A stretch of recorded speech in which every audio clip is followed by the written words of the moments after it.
Halo guys, ketemu lagi nih dengan gua Darwin dalam channel pribadi gua Opini Darwin. Apa kabar kalian semua? Semoga kalian semua dalam keadaan sehat-sehat semua ya. Dan hari ini kita akan membahas mengenai gaji di Kanada guys ya.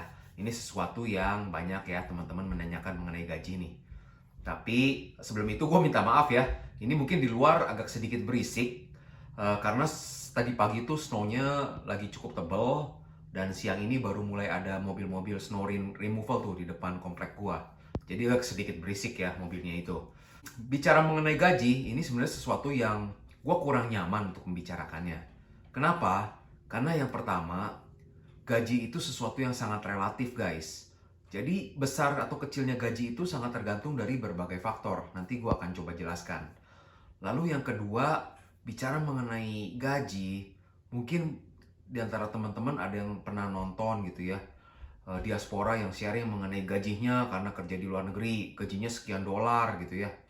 Tapi guys, jangan lupa income kita dolar, tapi pengeluaran kita juga dolar. Jadi ya nggak bisa terlalu dibilang, wih penghasilannya gede-gede banget gitu ya. Nah, lalu yang ketiga, bicara mengenai gaji juga sesuatu yang menurut gue personal gitu ya. Nggak perlu di-share ke orang-orang lain gaji gue berapa gitu ya. Karena tiap orang mempunyai rezeki masing-masing dari yang di atas. Malah dengan kita men-sharing gitu gaji kita sekian, di satu sisi mungkin ada orang lain yang akan terpacu, termotivasi. Tapi di sisi yang lain nanti malah membuat orang lain menjadi iri gitu kan. Nah kalau tujuan kita men-sharing gaji kita dan orang lain jadi iri, bukankah menurut gue itu menjadi dosa buat kita ya nggak? Karena kita jadinya pamer gitu ya. Nah jadi atas dasar ini gue akan coba ya menjelaskan atau membicarakan mengenai gaji di Kanada seadil-adilnya, se-fair-fairnya, sefakta-faktanya. Dan disclaimer bahwa gue lakukan ini berdasarkan pengalaman pribadi gue, berdasarkan research gue ya. Gue bukan agen imigrasi, gue bukan agen edukasi ya, atau expert di bidang ketenaga kerjaan seperti ini gitu ya. Oke guys, bicara mengenai gaji, poin yang pertama, bicara mengenai besarnya gaji itu sangat relatif. Artinya sangat tergantung dengan beberapa kondisi. Yang pertama, bicara mengenai besarnya perusahaan. Sama kan dengan di Indonesia, kalau kita kerja di perusahaan besar, biasa perusahaannya itu akan memberikan gaji yang lebih besar dibandingkan kalau dengan kerja di perusahaan yang kecil.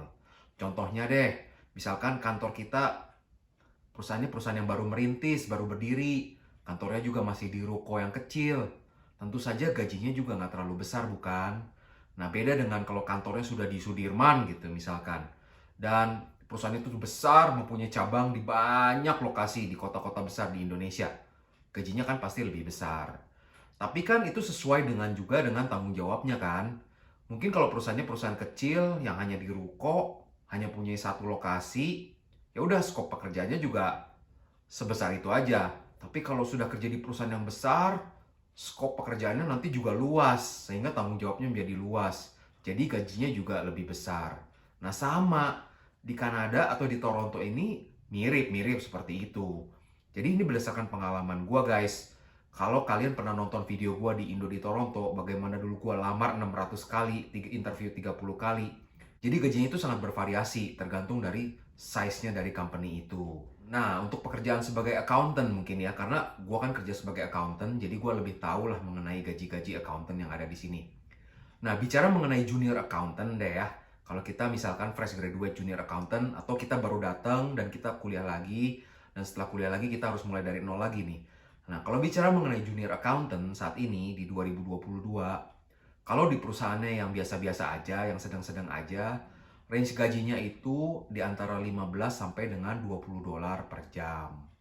Nah, itu makanya tergantung dari perusahaannya ya. Nah, kalau perusahaannya yang besar, contohnya deh kalau kerja di kantor akuntan The Big Four dan kita baru fresh graduate, gaji bisa di start di 25 dolar, 26 dolar gitu guys. Nah, jadi itu faktor yang pertama, tergantung dari besarnya perusahaan itu. Lalu yang kedua, ketika kita mau lamar pekerjaan, gaji pun juga tergantung dari spesifikasi kita. Nah, misalkan kualifikasi kita ialah kita mempunyai sarjana yang dari Indonesia saja. Ketika kita tiba di sini dan kita coba lamar-lamar pekerjaan, tentu saja kan akan berat persaingannya dengan lulusan-lulusan sini, ya kan, sarjananya yang misalkan dari University of Waterloo, University of Toronto, atau dari Humber College. Nah, tentu saja kan mau masuk ke perusahaan besar persaingannya juga menjadi begitu ketat. Di mana tentu saja mereka yang sudah lulusan dari sini, mereka pengen kerjanya di perusahaan-perusahaan yang besar karena bisa memberikan gaji yang lebih besar. Jadi kualifikasi kita juga akan mempengaruhi terhadap besarnya gaji kita, guys. Jadi kurang lebih seperti itu. Lalu faktor berikutnya itu berkaitan dengan pengalaman kerja. Memang akan sangat baik sekali jika misalkan ketika kita di Indonesianya, profesinya asumsi deh ya. Asumsinya dulu kita kerja di bidang hospitality. Lalu kita harus kuliah lagi ke Kanada 2 tahun ambil diploma in hospitality. Lalu kerja lagi di sini. Nah, chance-nya itu untuk kerja nggak harus dari junior lagi, lebih besar. Karena apa? Ketika kita lamar-lamar nanti di resume kita, wah kita mempunyai Canadian College degree, lalu kita mempunyai pengalaman kerja misalkan 10 tahun sebagai chef di hotel tertentu di Indonesia. Kerja di hotel 5 star yang cukup ngetop lah, misalkan kayak Grand Hyatt, atau Shangri-La, ataupun Four Seasons yang dikenal worldwide. Nah itu akan direcognize, jadinya kita nanti ketika lamar kerja, nggak perlu jadi junior chef lagi. Udah bisa jadi chef yang di middle level gitu. Nah itu kan akan mempengaruhi ke gajinya.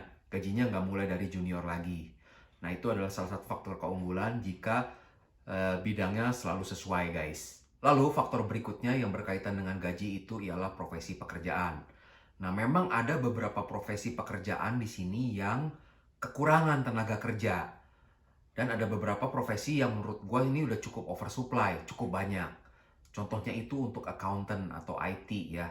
Nah, accountant atau IT ini menjadi sesuatu yang pasaran karena kenapa? Banyak keunggulannya kan. Kerjanya itu lebih Monday to Friday, office job. Dan yang kedua saat ini banyak yang bisa work from home. Nah, itu menjadi pekerjaan idaman bukan? Nah, jadinya begitu banyak orang yang pengen bekerja sesuai dengan profesi itu, jadinya kuliahnya kuliah accounting, kuliah IT. Walaupun memang pekerjaannya itu banyak ya, industri yang membutuhkan dua profesi itu banyak, tapi persaingannya juga menjadi ketat.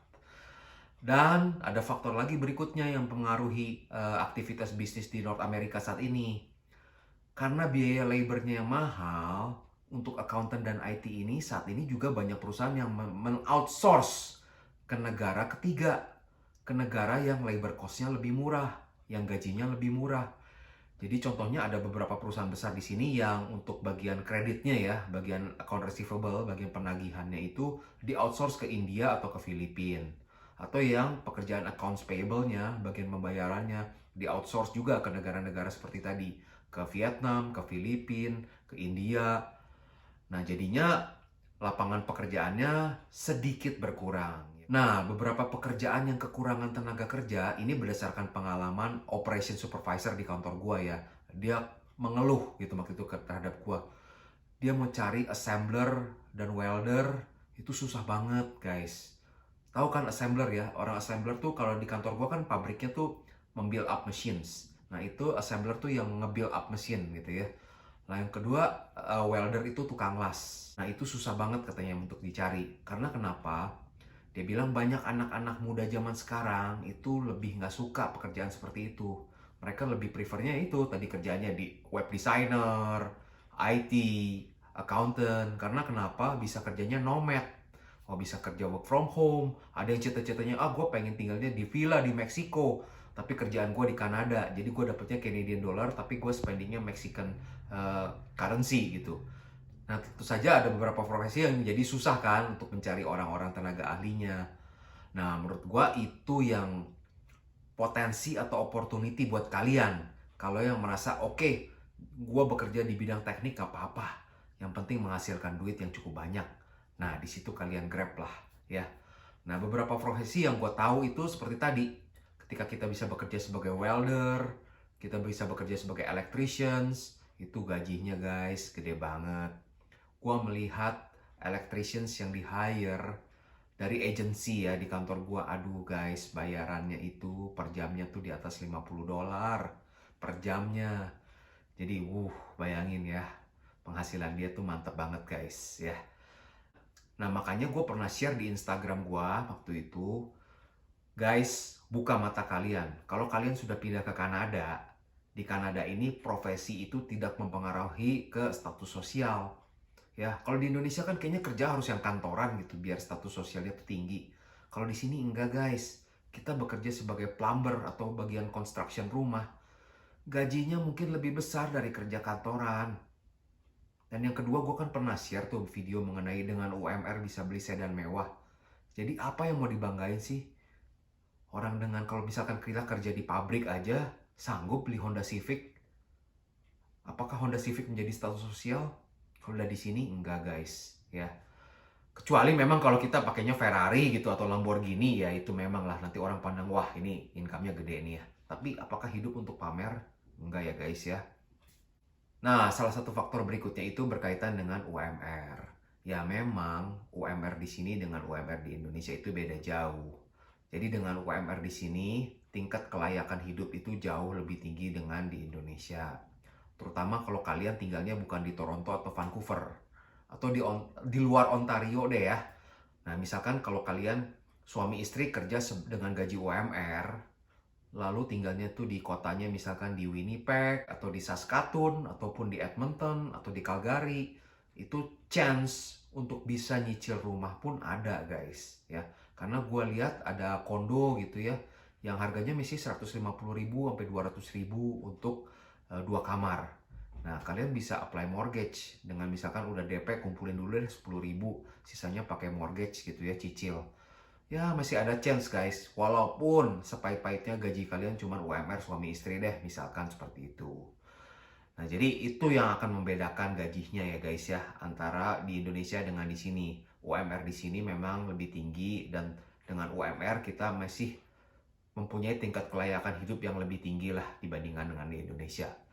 Oh ya guys, kalau kalian pengen mengecek ya, pengen mengetahui untuk profesi ini gajinya itu kurang lebih berapa sih kalau di Kanada, kalian bisa cek sendiri di website yang namanya indeed.ca.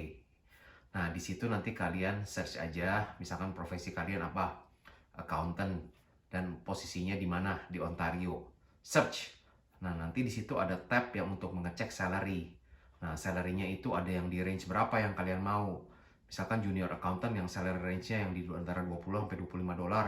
Klik di situ. Oh, nanti nih lowongan-lowongan perusahaan-perusahaan yang ngegajinya 20 sampai 25 dolar.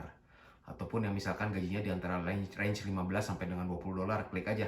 Nanti akan muncul, oh ini salary-nya yang 15 sampai 20 dolar nih perusahaannya ini semua. Nah, untuk profesi lainnya semua bisa dilakukan seperti itu, guys.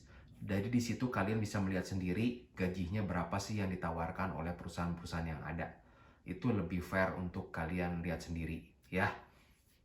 Jadi kurang lebih seperti itu sih guys ya, overview gue mengenai gaji. Oke, bagaimana guys? Menurut kalian kupasan gue ini cukup menarik nggak? Jika menurut kalian cukup menarik, jangan lupa ya untuk subscribe bagi yang belum. Bantu share, komen, dan like video ini. Oke, terima kasih sudah menonton video ini ya. Sampai jumpa di video berikutnya. Bye!